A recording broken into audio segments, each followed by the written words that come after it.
ng Diyos. O purihin, purihin, purihin ang Diyos sa ating puso at isip, sa salmo at awit. Purihin, purihin ang Diyos. Ating purihin, ating purihin, purihin, purihin ang Diyos. O purihin, purihin, purihin ang Diyos sa ating puso at isip, sa salmo at awit. Purihin, purihin ang Diyos. Sa ating puso, sa ating puso at isip, sa salmo at awit.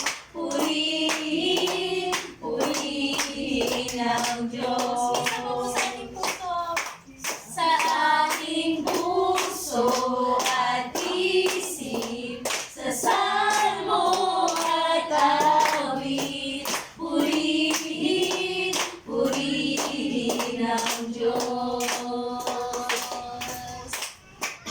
Purihin, purihin ang Diyos. Purihin, purihin ang Diyos. Hallelujah, magpatuloy po tayo sa presensya ng Diyos. Patuloy po natin papurihan ang ating Panginoon. Awitin po natin yung kay buti-buti. Yes, Lord. Kay buti-buti mo, Panginoon. Sa lahat ng oras. Sa lahat ng oras, Sa bawat araw. sa bawat araw, Ika'y laging tapat. ika'y laging tapat kong magmahal. Ang iyong paawa ay Ang iyong paawa ay magpawalang hanggan. kay buti-buti mo. Kay buti-buti mo, Panginoon. Sa lahat ng oras. Sa lahat ng oras, Sa bawat araw. sa bawat araw, Ika'y laging tapat. ika'y laging tapat kong magmahal.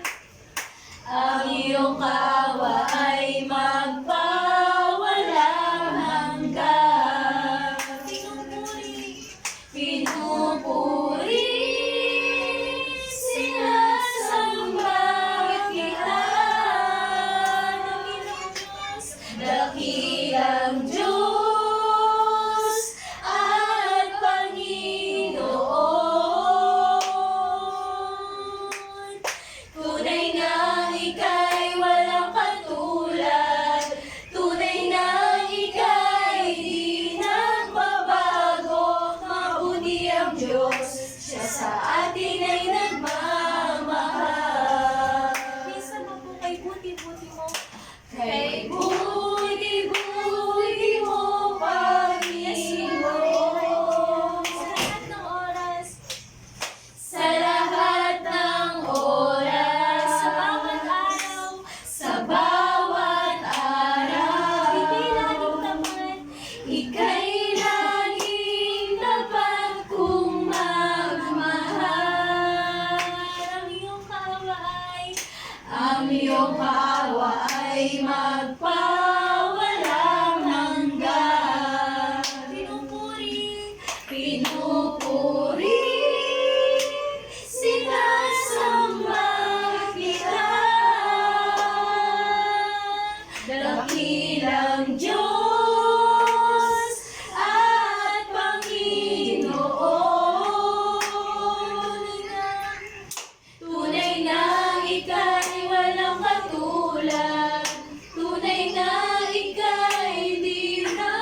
Mabuti ang Diyos, siya sa atin ay nagmamahal.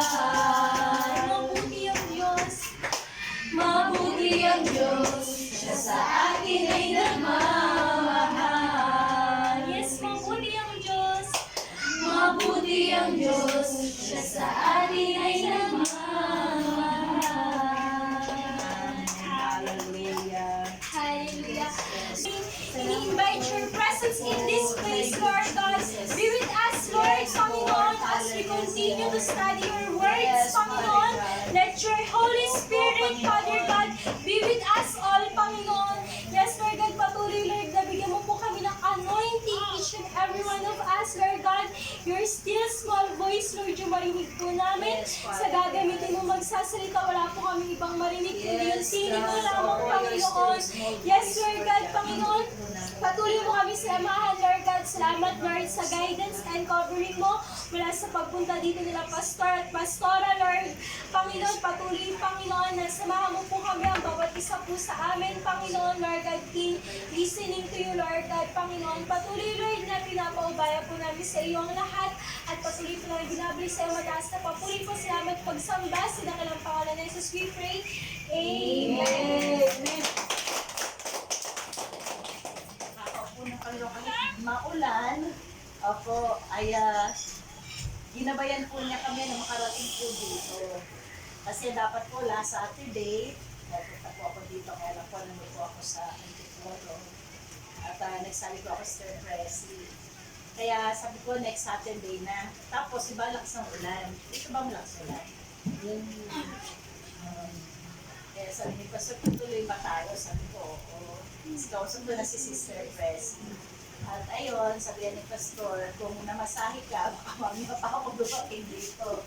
Pero salamat sa paano kasi po, may gawain pa po kami pagka umaga. Kaya na 6:30, meron po kami morning devotion doon po sa Sapak Pagay.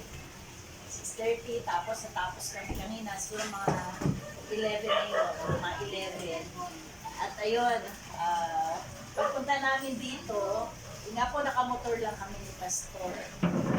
At yung pinagpapasalamat ko, sabi ko, Lord, hawiin mo po yung daraanan namin. Pero salamat po sa Panginoon kasi halos yung pong nakasingit si Pastor sa gilid at madali po kami meron po mga traffic, pero ang dami namin nilagpasan, Pastor. Yung haba ng traffic na yun, kaya nakarating po kami dito na 3:17 na lang yung dumating kami dito. Alos umalis kami doon 1:30. Yan. At salamat sa Panginoon. At nagpapasalamat ko po yung pag-iingat ng Panginoon sa amin dahil nakamotor kami tapos maulan, protection ng Panginoon. Dahil gusto ni Lord, mamit namin kayo. Ay, sa Lord. Nagaling na God, palapakaman po natin. Sino po yung gustong sumunod sa akin para magpasalamat sa Panginoon? Yan, Sister Marie. Ako po nagpapasalamat din ako sa Panginoon. At kahit pa paano, nakakaraos din kami. Kahit kami nilang mag-iingat. Tsaka, salamat din ako at muli na naman natin nakakarating ng mga salita ng Panginoon. Sa ulit po ni Sister Presi, Pastor, sa kalakasan din, kalusugan namin. Maraming Praise God. Yan ang salamat sa Panginoon.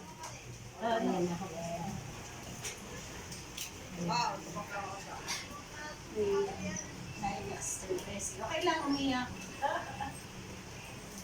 Po si alam ko na, ang tagal ng panahon, pangarap namin na lumipat dito. Kaya ang sabi ko, Lord, yung ginagawa ko dun sa paglilingkod sa Bulacan ay nais kong ipagpatuloy kasi doon pa kami sa Bulacan, lagi ko po pinagpipray mga kamag-anak ni Boye. Hindi nila alam na bago kami umalis dito, alam kong may kaguluhan. Kaya nagpapasalamat ako na in-answer naman ni Lord na kalipat kami. Then, yun nga yung mga pamangkin ni Boye, mahal na mahal ko po sila kahit na hindi ko sila tunay na kadugo sila ng asawa ko. Kaya nais ko nga sila makakilala sa Diyos. Hindi lang nila kasi alam kung gaano kahalaga ang may relasyon sa Diyos. Kaya sana yung sabi ko nga sa pamangkin ko na hindi biro ang ginagawa ng isang lingkod ng Diyos, lalo na wala naman talagang sweldo yung mga pastor. Dahil yan ay utos ng Diyos at mahal namin si Lord, kaya ginagawa ng lingkod ng Diyos na magbahagi ng salita ng Diyos. Kaya sana yun nga po na magpapasalamat ako dahil yung mga pamangkin ni Buyet ay tumutugon. Sa una kay Inday, kay Nunay, kay Justin, naging sila Linlin. Kaya salamat na tunay nga po na hindi lahat po na kamag-anak mo ni Buyet ay tumutugon, pero sabi ko sa tamang panahon, si Lord naman talaga ang nagbabago ng puso ng tao, hindi naman talaga ako. Kaya nagpapasalamat ko talaga ako. Kaya sabi ko nga, hindi ko naman talaga kaya kung ako lang. Kaya sabi ko nga kay Buyet, hindi ko kaya kung ako lang mag-isa. Hindi ako tulungan. Kaya nais ko naman talagang sumunod na mag-win sa mga tao dito. Kaso lang po, Pastora, yun nga po yung problema ko na alam ko na bibigyan ako ni Lord ng katuwang. Sana nga magkaisa po kami ng family ko. Maging Sister Marie at yung mga pamangkin ko. Dahil alam ko na sila naman talaga BBS spiritual. Nakapokus po sila ng kinagis na nila. Kaya ang hirap po. Kaya kagabi po may bisita po kami Pastora. Singin ko lang po sandali. Pinaalam ko po yung gawain dito. Yun nga po may gawain. Pumunta po dito ang isang pastor doon sa Jesus is Here. Sabi niya, tinanong niya ako kung bala ko magpastora. Sabi ko, Gusto mo magpastora? sabi ko naman, ang kaya ko lang talaga sa totoo lang. Alam ni Lord kasi hindi naman ako pwede magsinungaling. Ang kaya ko lang talaga yung magturo, mag-winanzol. Yung pastora parang hindi ko talaga kaya. Kaya sabi ko, kung kalooban ng Lord na magkaroon ng daughter church dito na Jesus Sanctuary, ay siya po magpapadala ng pastor dito sa amin. Tapos sabi ko, kasi yun po yung utos ni Lord na magpatuloy at saka at least ginagawa ko at hindi lang sa salita. At saka sabi ko nga, pastor, yun kasi ang nabitawan namin pangako na yun nga magpatuloy, magkaroon ng Jesus is Here, Jesus Sanctuary dito. Sabi ko, mahal na mahal ko namin yung aming pastor. Kaya sabi niya, mahanga nga po siya dahil yun nga po, dahil kahit malayo kami, ay yung puso namin ay nandoon pa rin sa pastor na namin. Kasi sabi ko nga, sobra pong laki ng utang na loob po namin dahil sa hirap at ginawa ay kasama po namin sila. At sobra po ang paghihirap nila sa amin. Kaya naintindihan naman po ni Pastor Rocky yung kalagayan namin. Kaya sabi niya, supportado daw niya ang ministry dito. In case daw na kailangan namin siya, gusto niya daw support dito sa gawain. Kasi marami rin po siya church na tinutulungan po. Yun lang po. Salamat po sa Panginoon sa gabi-gabi. Praise God. Narinig niyo kung gaano kayo kamahal ni Sister ni Sister Pressy. Kita niyo. Matagal na po kayong pinagpe-pray niya.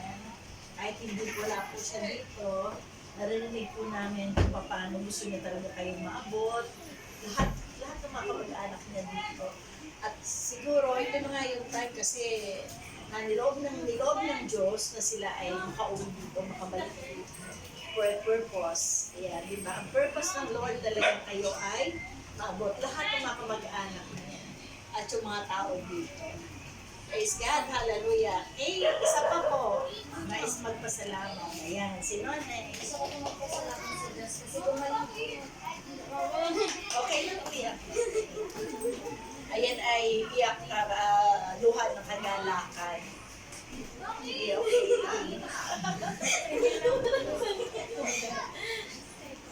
Praise God. Kasi gumaling po yung anak ko sa pneumonia. kasi naagapan yung mga COVID na yung anak ko. Tapos lagi siyang nilalagnat. Lagi siyang may ubo, lagi siyang naghihina. Kaya thank ko, oh my God, na gumaling na po yung anak ko. Kaya balik na po siya. Maayos na po siya, hindi na po siya inuubo. Masigla na po siya. Tsaka masayahin na po siya. Okay, praise the Lord. Ilang taon na yung anak mo? Oh, bata pa. Praise the Lord. Ating Panginoon, ang ating Panginoon Jesus nagpapagaling. He is our great doctor. Yan. Siya yung nagsabi na by His stripe, we are healed.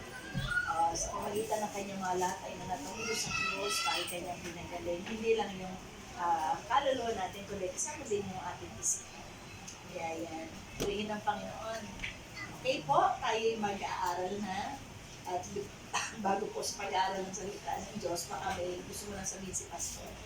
Meron siyang message.